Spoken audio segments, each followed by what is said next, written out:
یہ لفظ حکمت جو ہے قرآن مجید میں 20 مرتبہ آیا ہے، اس میں 10 مرتبہ یہ کتاب کے ساتھ شامل ہو کر آیا، جیسے 4 مرتبہ تو حضور کے بارے میں آیا، یتلو علیہم آیاتہ ویزکیہم ویعلمہم الکتاب والحکمہ، تعلیم کتاب و حکمت، تو کتاب کے ساتھ منسلک ہو کر اس کے ساتھ بریکٹ ہو کر یہ لفظ حکمت 10 مرتبہ آیا، کل 20 مرتبہ قرآن مجید میں آیا۔ ان کے حوالے سے اب آخری بات جو میں نوٹ کرا رہا ہوں وہ یہ ہے کہ یہ جو انسان کے شعور کی پختگی ہے، جس میں اصابت رائے پیدا ہو چکی ہو، حق و باطل میں امتیاز کا وصف پیدا ہو چکا ہو، صحیح رائے تک رسائی کی صلاحیت پیدا ہو چکی ہے، اس کے 2 حصے کر لیجئے۔ ایک حکمت اصولی یا یہ کہ حکمت کلی ہے، اس کا موضوع ہے فلسفہ ایمان، اور اسی کے ضمن میں مولانا روم کا بڑا پیارا شعر ہے کہ حکمت چند خانی حکمت یونانیہ، حکمت ایمانیہ را ہم بخواں، کہ اے قاری، اے فلسفے کے طالب علم، کب تک یونانیوں کی حکمت پڑھتے رہو گے، کب تک یونانیوں کا فلسفہ، اسی کی ورق گردانی، اسی کی سرگردانی میں لگے رہو گے؟ چند خانی حکمت یونانیہ، یہ ظاہر بات ہے گریک فلسفی اور گریک فلاسفرز، ان میں اب سقراط بھی ہیں اور ان میں افلاطون بھی ہے، ان میں ارسطو بھی ہے، یہ 3 عظیم ترین شخصیات ہیں، آئیڈیالزم افلاطون، ریئلزم ارسطاٹل، یہی 2 مکاتب فکر ہیں اصلا دنیا میں جو رہے فلسفے میں، دونوں کے جد امجد جو ہے وہ در حقیقت وہی سلسلۃ الذہب کہہ لیجئے یونان کے فلسفے کا۔ تو اب سارا فلسفہ چونکہ انہی میں منحصر رہا ہے، لہذا مولانا روم کہتے ہیں چند خانی حکمت یونانیہ، کب تک پڑھتے رہو گے یہ یونانیوں کی حکمت، ان کا فلسفہ؟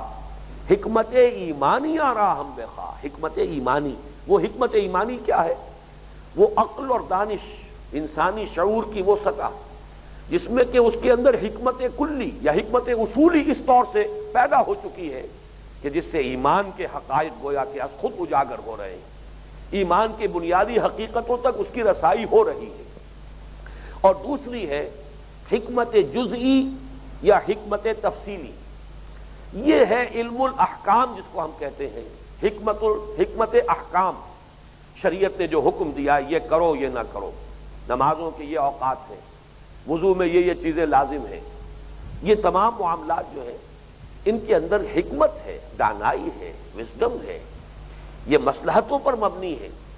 ان اعمال اور احکام شریعت کی حکمتوں کو تلاش کرنا، ان کی گہری بصیرت پیدا ہو جائے، آدمی کو معلوم ہو اپنی اس بصیرت باطنی کی بنا پر کہ ایسا ہی ہونا چاہیے تھا، یہ بالکل صحیح ہے، اس میں جو پھر بصیرت باطنی جس کو کہا گیا ہے کہ قل ھذہ سبیلی ادعو الی اللہ علی بصیرۃ انا ومن اتبعنی، یہ علی وجہ البصیرت انسان پھر شریعت کے احکام پر عمل کرتا ہے۔ ایک درجہ شریعت کے احکام پر عمل کا یہ ہے کہ بہرحال حکم ہے، ماننا ہے، اللہ کا حکم ہے، اس کے رسول کا فرمان ہے، ماننا ہے، حکمت سمجھ میں آئے تب بھی ماننا ہے، نہ سمجھ میں آئے تب بھی ماننا ہے،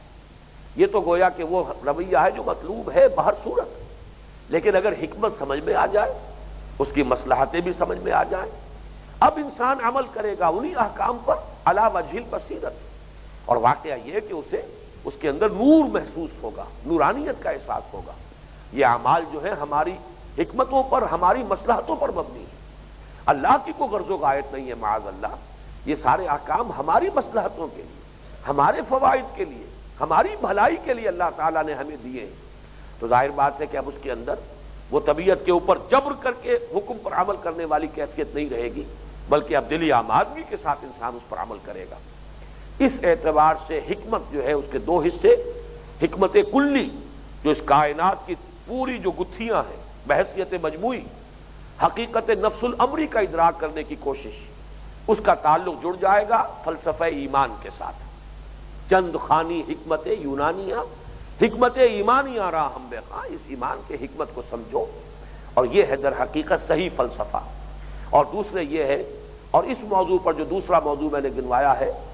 حکمت الاحکام، احکام شریعت جو ہے ان کی حکمتوں کو جاننا، اس کو شاہ ولی اللہ دہلوی نے نام دیا ہے علم و اسرار الشریعہ، شریعت کے اسرار، اس کے بھید، ان کی حکمتوں کا علم۔ اور اس موضوع پر ان کی مارکۃ الآراء کتاب ہے، یہ کتاب تو وہ ہے کہ ہمارے ہاں کے تمام مکاتب فکر، وہ چاہے اہل حدیث ہوں، چاہے حنفی ہوں، حنفیوں میں دیوبندی ہوں، بریلوی ہوں، چاہے وہ ہمارے جدید دانشوروں کا طبقہ ہے، جدید جو لوگ جدید تعلیم یافتہ لوگوں میں سے دین کا مطالعہ کر کے اور پھر وہ دین کی خدمت پر علمی میدان میں یا عملی میدان میں کمر بستہ ہوئے ہیں، یہ سب کے سب حجت اللہ البالغہ، یہ معرکۃ الآراء تصنیف جو ہے امام الہند شاہ ولی اللہ دہلوی رحمۃ اللہ علیہ کی، سب لوگ اس کی قدر و منزلت کے قائل ہیں۔ اس کتاب کی کا جو مقام اور مرتبہ ہے علمی سطح پر سب کے نزدیک مسلم ہے۔ حجت اللہ البالغہ، امام الہند شاہ ولی اللہ دہلوی رحمۃ اللہ علیہ کی تصنیف یہ ہے در حقیقت وہ حکمت جزئی یا حکمت تفصیلی۔ اب آئیے، وَلَقَدْ آتَيْنَا لُقْمَانَ الْحِكْمَةَ أَنِ اشْكُرْ لِلَّهِ،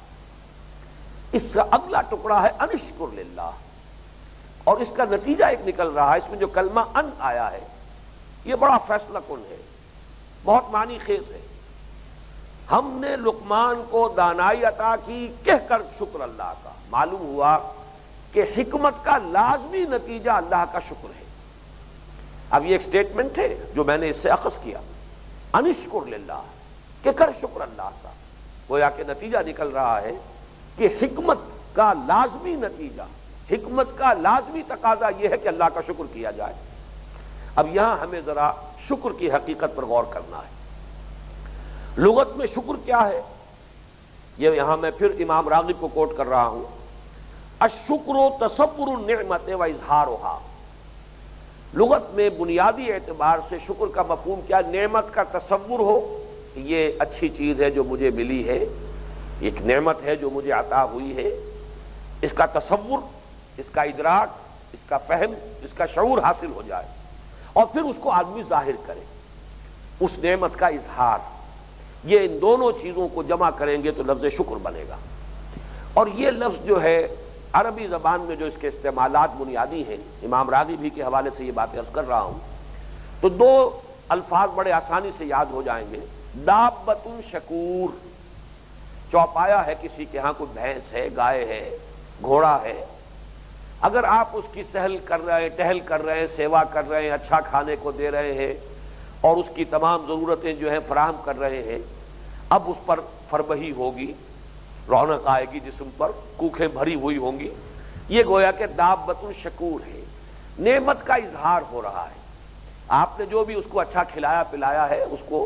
جس کو ہمارے ہاں کہا جاتا ہے کھا پی کر حرام کر دینا، وہ بات نہیں ہے، بلکہ جو بھی کچھ نعمت مل رہی ہے اس کا اس کے وجود میں ظہور ہو رہا ہے، اس کا اظہار ہو رہا ہے، اسے کہیں گے دابۃ شکور۔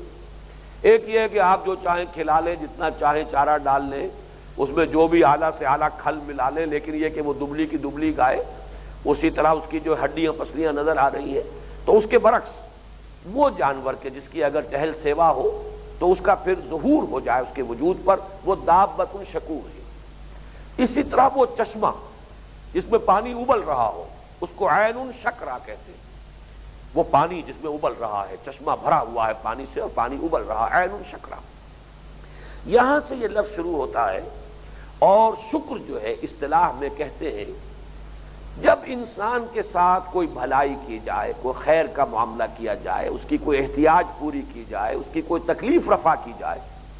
کوئی احسان و انعام اگر ہو، اس کا ایک فطرت کا رد عمل، فطری رد عمل پیدا ہوتا ہے۔ اس رد عمل کا آغاز قلب سے ہے، جس کو کہ امام راغب نے کہا ہے کہ شکر کا پہلا مرحلہ ہے شکر بالقلب، دل کی گہرائیوں میں سے ایک خاص جذبہ ابھرتا ہے، اس نے میری یہ ضرورت پوری کی ہے، اس نے اس آڑے وقت میں میری مدد کی ہے، اس نے مجھے اس مشکل سے بچایا ہے یا نکالا ہے، اس تکلیف سے اس نے میری کچھ مدد کی ہے، مجھے اس سے نکال لیا ہے، میری فلاں ضرورت اس نے پوری کی ہے۔ ایک خاص رد عمل ہوگا اگر فطرت صحیح ہے۔ اور اس کو بھی نوٹ کر لیجئے، جیسے کنواں ہے، کنویں میں جو پانی آتا ہے مختلف سوتوں سے آتا ہے، اگر سوتے خشک ہو گئے تو کنواں خشک ہو جائے گا۔ فطرت کی صحت کی علامت یہ ہے کہ انسان میں شکر کا مادہ موجود ہو، یعنی اگر اس کے ساتھ کسی نے بھلائی کی ہے، کوئی خیر کیا ہے، کوئی نیکی کی ہے، کوئی انعام اسے دیا ہے، کوئی احسان اس پر کیا ہے، تو اس کا ایک رد عمل پیدا ہو، ایک خاص قسم کا جذبہ قلب کی گہرائیوں سے ایسے ابلے جیسے کہ چشمے میں پانی ابلتا ہے، یا جیسے کہ مختلف سوتوں سے پانی آ کر کنویں میں جمع ہوتا ہے۔ پھر دوسرا مرحلہ اس کا ہوگا شکر باللسان، اب زبان سے شکر ادا کریں، آپ نے میرا ساتھ یہ احسان کیا، آپ کا شکریہ ادا کرتا ہوں، آپ کا ممنون ہوں، آپ کا مشکور ہوں، یہ مختلف الفاظ، تھینکس، شکرن، یہ مہذب معاشرے کے اندر آپ کو یہ لفظ بڑی کثرت کے ساتھ آپ کو مجلسی زبان میں شاید سب سے زیادہ استعمال ہونے والا لفظ ہوگا کسی مہذب معاشرے میں، تھینکس، تھینک یو، شکرن، شکریہ۔ یہ در حقیقت جو بھی بھلا کام خیر ہے، آپ کو کسی نے پانی لا کے پلایا، شکریہ کیجیے، شکریہ فوراً آپ کی زبان پر آئے گا، لیکن یہ کہ وہ قلب کی گہرائی سے ابھرا ہو، اصل شکر وہ ہوگا، ورنہ تو وہ ایک عادت ہے، وہ تو پھر ایک مجلسی لفظ ہے جو استعمال ہو رہا ہے زبان پر، جیسے عربوں کے ہاں واللہ، یہ واللہ کا لفظ جو ہے قسم کھانے کے لیے نہیں ہے، وہ تو ان کا تکیہ کلام ہے، ایسے ہی یہ کہ تکیہ کلام بن جائے وہ نہیں، بلکہ یہ کہ قلب میں واقعتاً احساس ہو، تحریک وہاں سے ابھرے، اس کی احسان مندی کا جذبہ ابھرے، پھر زبان پر وہ لفظ آئے شکر کا۔ اور تیسرا ہے پھر شکر بالجوارح، اپنے پورے وجود سے، اعضاء و جوارح سے شکر ادا کرنا، جس کا کہ ایک بہت بڑا مظہر یہ ہوگا اس نعمت کا حق ادا کیا جائے، اس کا صحیح استعمال کیا جائے، اس سے صحیح استفادہ کیا جائے۔ اگر کسی باپ نے اپنے بیٹے کو کوئی بہت عمدہ کتاب لا کر دی ہے اور بیٹا کلچر تو تھا، مہذب تھا، اس نے شکریہ ادا کیا، لیکن پھر کتاب جو ہے کہیں کسی طاق میں رکھ دی ہے الماری کی کسی اونچے خانے کے اندر، اور پھر مڑ کر کبھی دیکھا نہیں، اس کا کہیں مطالعہ نہیں کیا، تو یہ ناشکری ہوئی، حق ادا نہیں ہوا اس نعمت کا، چاہے زبان سے شکریہ ادا کر دیا گیا تھا ایک مجلسی آداب کے تقاضے کے طور پر، لیکن اصل میں تو شکر ادا ہوگا اگر اس کتاب سے استفادہ کرے، اپنے علم میں، اپنے فہم میں، اپنے شعور میں اس کے ذریعے سے ترقی حاصل کرے، تب تو اس نے شکر ادا کیا حقیقی معنی میں۔ تو یہ گویا کہ شکر ہوگا عملاً جوارح کے ذریعے سے اس نعمت کا حق ادا کرنا۔ اب یہاں نوٹ کیجئے، جیسا کہ میں نے عرض کیا، فطرت صحیحہ کی علامت یہ ہے کہ شکر کا جذبہ ہو۔ یہ شکر کا جذبہ انسانی سطح پر تو خیر اس کی فطرت اور اس کی آدمیت کے سلامت ہونے اور صحت پر برقرار ہونے کے لیے شرط لازمی ہے ہی، حیوانات کے اندر موجود ہے، یہ طبعیت کا بھی تقاضا ہے۔ چنانچہ حیوانات کو آپ کا عموماً مشاہدہ ہوگا، اگر کہیں کوئی جانور پیاسا ہے اور آپ نے اس کے سامنے لا کے پانی کی بالٹی رکھ دی ہے، وہ پانی پیے گا، اس کے بعد جب گردن اٹھا کر آپ کو دیکھے گا، اگر آپ وہیں کھڑے ہیں تو اس کی آنکھوں میں آپ کو وہ جذبہ تشکر جو ہے وہ محسوس ہوگا، احسان مندی کے جذبات، اس کی آنکھوں میں وہ خاص کیفیت آئے گی، جو کہ ایک تشکر، بلکہ عین شکرا کا لفظ مجھے بہت ہی عمدہ اس لیے معلوم ہوتا ہے کہ عین کے معنی چشمہ بھی ہے اور عین کے معنی چشم بھی ہے، یہ آنکھ بھی، تو یہ بھی در حقیقت اس چشمے کے مانند ہے، جیسے چشمے میں پانی ابلتا ہے تو جذبہ تشکر بھی آنکھوں میں ابلتا ہے، آنکھوں سے ظاہر ہوتا ہے، حویدہ ہوتا ہے۔ تو کوئی بھی جانور ہو، اس کی تکلیف کو آپ نے رفع کیا ہو۔ ایک کہانی بھی ہے جو ہم نے بچپن میں پڑھی تھی، وہ شیر جس کے پاؤں پنجے کے اندر جو ہے کانٹا چبھا ہوا تھا اور بھاگے ہوئے قیدی نے اس کی وہ تکلیف دور کر دی تھی، اس وقت تو وہ جو شیر ہے اس نے اس کے ہاتھ جو ہے وہ چاٹے، اظہار تشکر کے طور پر وہاں چل دیا۔ پھر وہی شیر تھا جو کہیں وہ چونکہ بھاگا ہوا غلام تھا، اسے پکڑ کر جب وہ قدیم زمانے کے رسم کے مطابق جو کچھ رومن امپائر میں ہوتا تھا اس کو ڈالا گیا بھوکے شیر کے آگے، تو بجائے اس کے کہ وہ شیر آ کر اسے چیرتا پھاڑتا اور کھاتا، وہ اس کے سامنے کھڑا ہو کر جو ہے دم ہلانے لگا، اس نے جذبہ شکر کا اظہار کیا، معلوم ہوا یہ وہی شیر تھا جس کے پاؤں کی تکلیف جو ہے رفع کی تھی اس شخص نے۔ تو یہ حیوانات کے اندر بھی یہ جذبہ جو ہے موجود ہے، جیسا میں نے عرض کیا کہ یہ تو شیر کی کہانی تو خیر کہانی ہوگی، لیکن یہ تو آپ خود مشاہدہ کر سکتے ہیں، وہ بکری ہو، کوئی گائے ہو، کوئی جانور پیاسا ہے، بھوکا ہے، اس کے سامنے رکھیے، اس کی ضرورت پوری ہوگی، اب آپ جھانکیے اس کی آنکھوں میں، آپ کو جذبہ تشکر نظر آئے گا۔ تو بہرحال ایک بات نوٹ کر لیجئے، میں نے حکمت کو اینالائز کیا تھا کہ حکمت نتیجہ ہے فطرت صحیحہ اور سلیمہ، اور عقل سلیم، عقل صحیح، ان دونوں کے امتزاج سے جو شے وجود میں آتی ہے وہ حکمت ہے۔ اسی اعتبار سے اب نوٹ کیجئے کہ فطرت صحیحہ کی علامت جذبہ شکر۔ اب آئیے عقل صحیح کا کام کیا ہے؟ اصل منعم کو پہچاننا، یہ عقل کا کام ہے. یہ اب اس کو اپنا فرض منصبی ادا کرنا کہ اپنے منعم کو، محسن کو، اپنے اصل مربی کو پہچانے. اس کے لیے بھی بڑی خوبصورت تدریج کے ساتھ بات سمجھ لیجئے کہ بچپن میں چھوٹا بچہ ہے، اس کے ذہن کی دنیا بھی بڑی محدود ہے، اس کے تصورات بڑے محدود ہیں. اسے اپنے مربی، محسن، منعم صرف اپنے والدین نظر آتے اور اسے شعوری نہیں. تکلیف ہوتی ہے تو لپکتا ہے ماں کی طرف. ماں ہی ہے جو بے چین ہو جائے گی، اس کی تکلیف کو رفع کرنے کے لیے امکان بھر کوشش کرے گی.